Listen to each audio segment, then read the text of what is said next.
Welcome back to the channel. If your iPhone has been stuck in recovery mode for a while, don't worry. Today I'll show you 4 simple and free ways to get it out of recovery mode fast. Method 1. Force restart. This is the go-to fix for most iPhone issues. Press volume up once, then volume down. Then press and hold the power button until the Apple logo appears.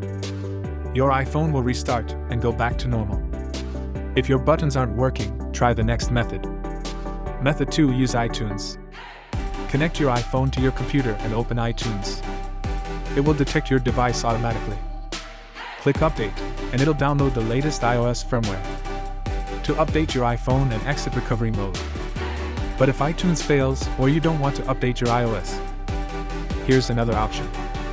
Method 3. Use another iPhone to help. If you're using an iPhone 15 or newer and have a second iPhone, this is super quick. Place both iPhones close together. Then press and hold the power button on the stuck iPhone until the Apple logo starts flashing. On the second iPhone, a pop-up will appear saying Restore Nearby iPhone. Tap Continue, enter the pairing code.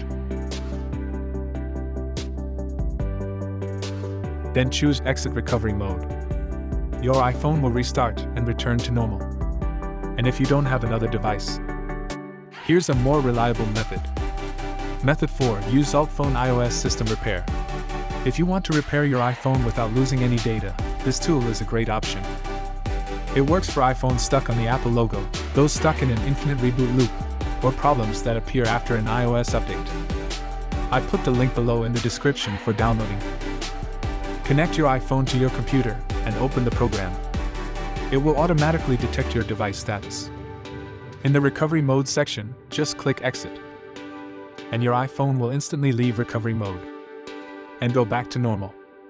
Simple, fast, and super easy to use. If this helped, don't forget to subscribe. More iOS 26 tips coming your way. See you in the next one.